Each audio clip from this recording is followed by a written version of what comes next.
Human Development and Performance Through the Lifespan, OTA 102. Unit 1, Chapter 2, Human Performance, the Life Course Perspective.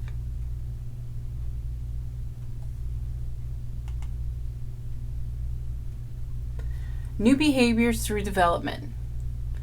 The first process of development includes growth and maturation. Growth, the quantitative changes that occur over time in the human, would be things like height, weight, and physical characteristics. Maturation is the qualitative changes related to the organizational and process change. An example, during early childhood, infants and toddlers gain a tremendous amount of skills due to the maturation of the brain. The process of an individual growing biologically, socially, and emotionally over time, changing gradually from simple to more complex level of function.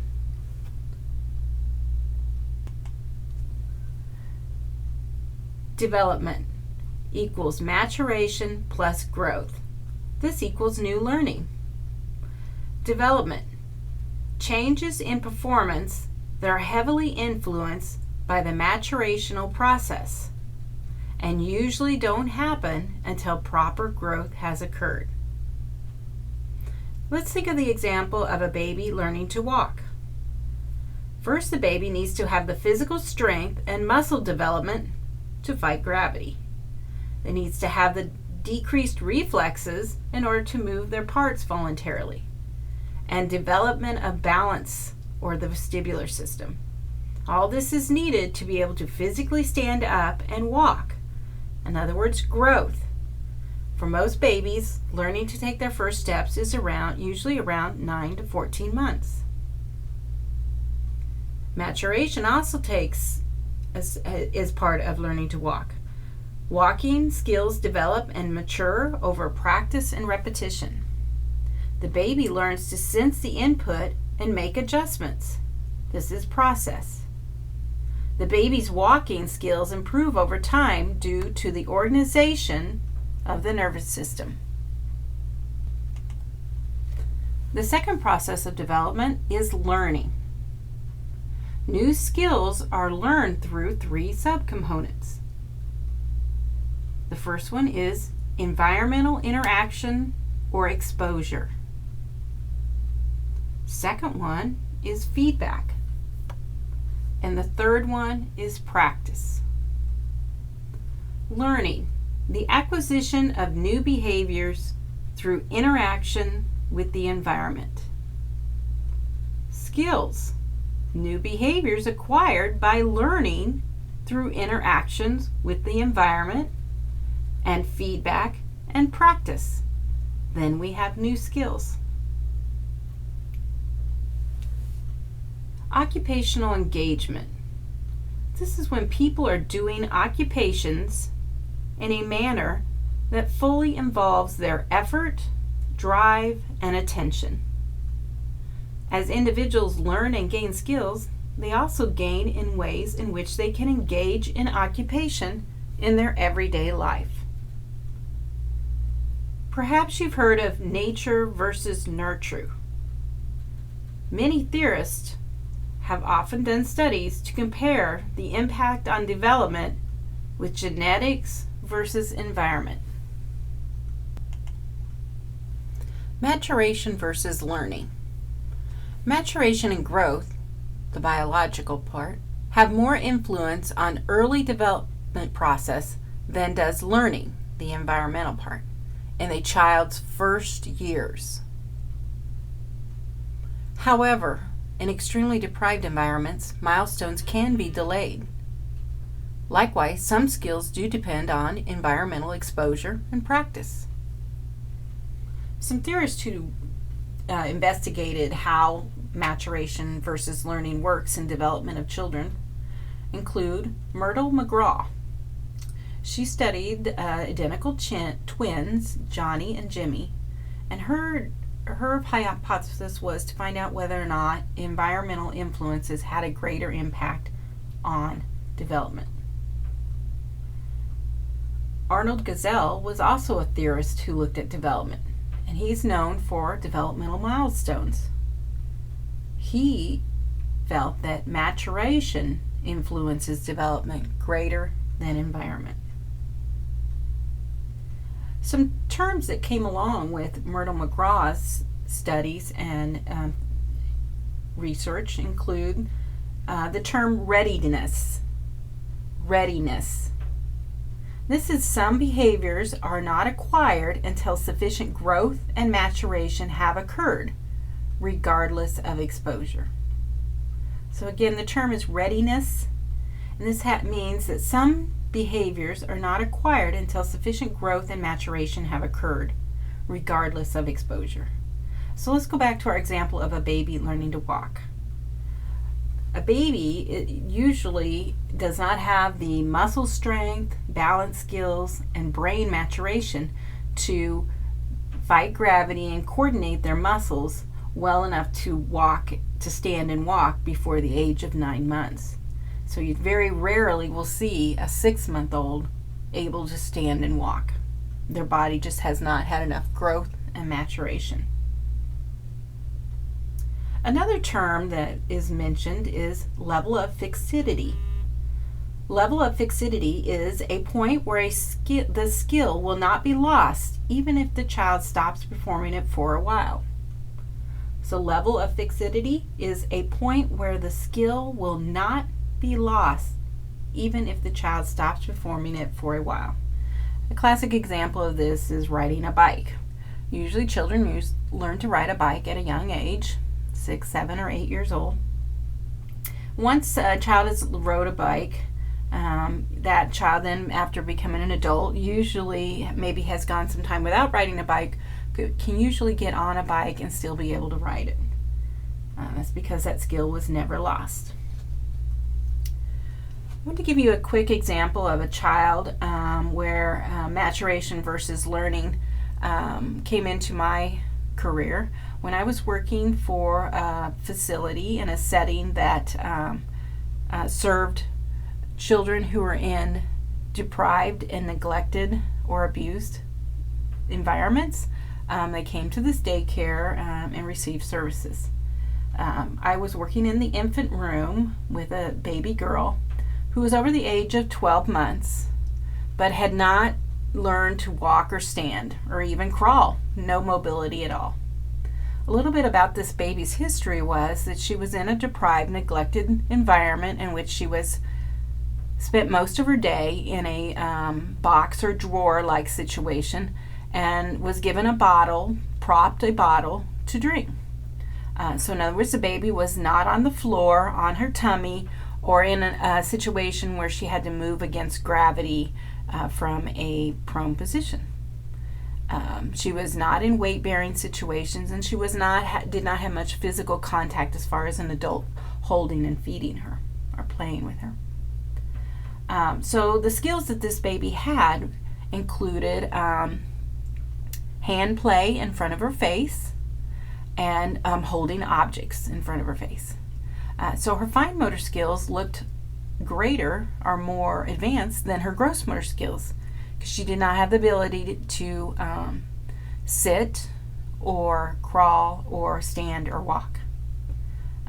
The child was in a situation where her muscles should have had enough growth and maturation to sustain standing, but she did not have the exposure or environmental stimulation for her muscle strength and reflexes to develop and mature so that she was able to take those steps towards mobility.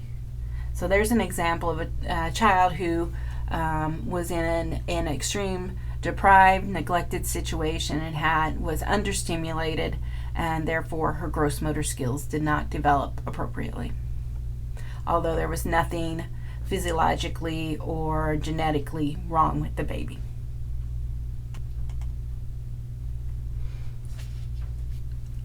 Baby learning to walk is a good way to look at growth and maturation and development of new skills learning.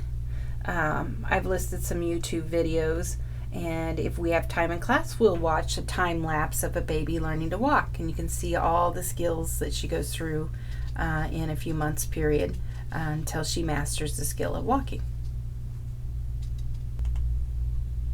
Our textbook does a quick review of the nervous system, which is something you would have gotten in your anatomy and physiology class.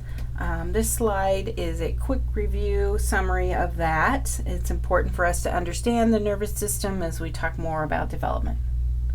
So the central nervous system is divided into three systems. The nervous system is divided into three systems. The first is the central nervous system. This is the brain and the spinal cord. The next system is the peripheral nervous system. This is the nerves that connect to the external sites such as the muscles, glands, or skin. The third system is the autonomic nervous system.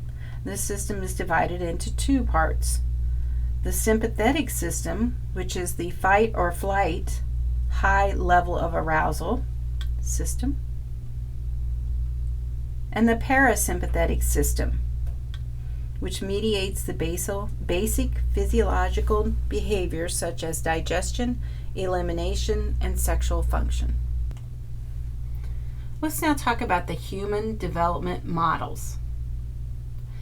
The hierarchical model of human development states that the nervous system determines the form and function of human development. Again, that the primary system is the nervous system that determines the form and function of human development. Neuroplasticity. This refers to the ability of the human brain to change as a result of one's experience. The brain is plastic and malleable, and structural and functional changes in the brain are driven by environmental experience. The next model is the developmental systems theory. In this model, the theories of biological development and evolution that embrace a range of positions. So this theory is more diverse in its teachings and research. Interactions between the individual at multiple levels and the environment at multiple levels occur over time and result in the emergence of a more mature individual. Epigenesis describes the development of an organism as it moves from a relatively unstructured state to a more ordered and differentiated state over the course of developmental time. The next model of human development is the dynamic systems theory. In this theory, behavior is a result of veritable interactions of a number of subsystems, not just the nervous system. We might have control parameters and environmental constraints. Control parameters are the conditions in existence at the time the task is being executed. A control parameter could be a function of change in any one of the subsystems within a dynamic system theory. An environmental constraint is any factor in the environment that slows, limits, or restricts a behavior or process within a dynamic systems theory. The example the book gave was holding a heavy box and attempting to push an elevator button. Normally, our motor task would be to raise our hand and extend our index finger to push the elevator button. But because of the control parameter and environmental constraints of holding a box and not having movement of your arms, we may have to push the elevator button with our elbow. On the dynamic systems theory, behavior is believed to be self-organizing. This means there are emergent controls and anticipatory controls. Emergent controls an individual will alter a task in a myriad ways to meet the control conditions. An individual will alter a task in a myriad ways to meet the current conditions. Anticipatory control means that the motor program is adjusted even before any interactions with the environment.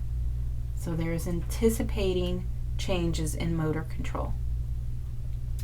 Some examples might be the example in the book.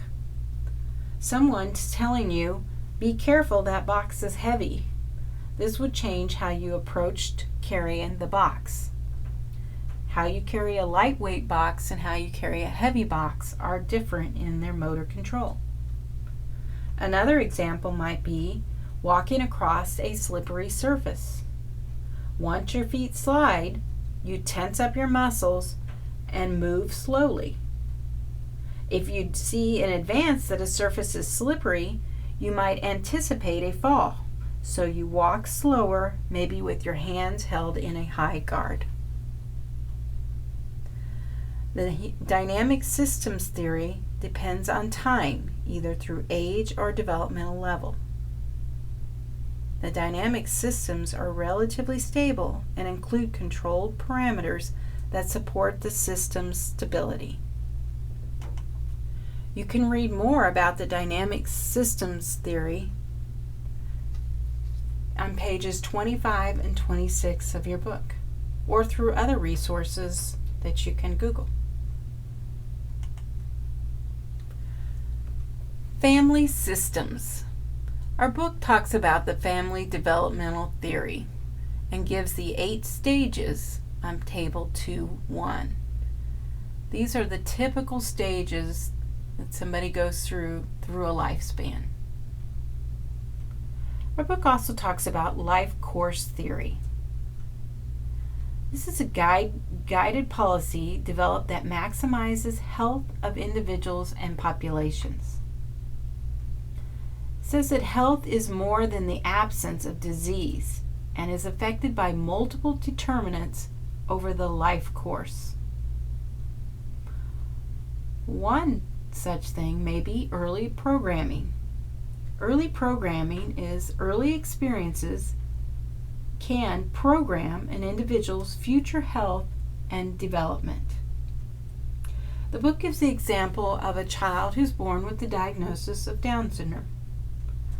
With early programming such as infant toddler program, OT, PT, and speech therapies, or early childhood preschool program, a child with the diagnosis of Down syndrome can have the opportunity to reduce the effects of his diagnosis and the risk factors that might come along with that diagnosis, therefore giving him a better future and skill set for development.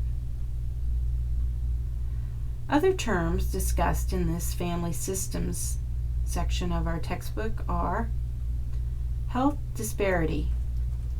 This is the difference in the quality of health and health care across different populations that includes differences in the incidences of disease, health outcomes, or access to health care across racial, ethnic, and socio-economical groups. Determinant. This is the influence or the determination, eliminating, or factor. This includes biological, genetic, socio-economical status, and access to health care. So determinants could influence somebody's health or future development. Health trajectories. These are a predicted pattern of health or disablement that is likely given the internal and external influences of individuals as they develop and mature. Sensory periods. A sensory period of development is when adverse events and exposures can have the greatest impact on development. Cumulative impact. the impact resulting from increasing or frequent influences during the developmental period being considered. Both positive and negative experiences can result in programming that impacts an individual's future pattern of health and development.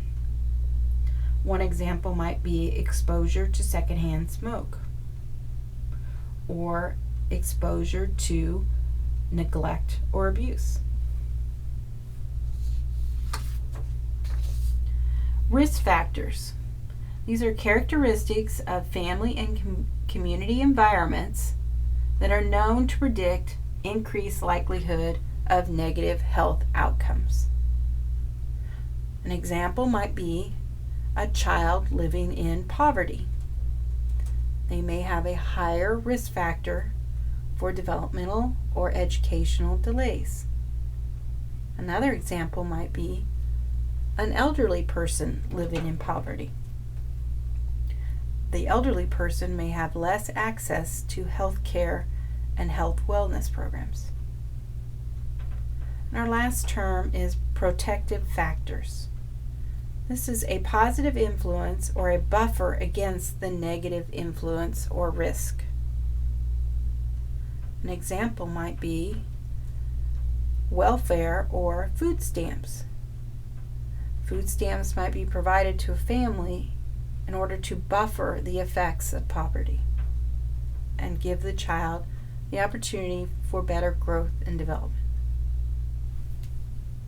Another example in our geriatric population would be Meals on Wheels. An older individual qualifies for Meals on Wheels. They're more likely to get a balanced nutritional food throughout their week. Each one of our chapters ends with a speaking of chapter or paragraph at the end. This one on chapter 2 is page 35. I'd like you to read over the author's speaking of turning points at the end of chapter 2. Come to class ready to discuss what are some of the points the author makes about therapists providing services to clients. Also, what lessons does she describe about a therapist understanding how to help our clients return to valued life roles and remain functional in their lifestyles? Again, we will talk more about these talking points during class discussion over this unit.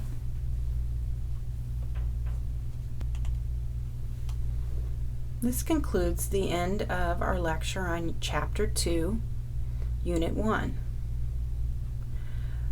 This unit will conclude with some possible homework assignments as well as a quiz that will be given at the beginning of your next class.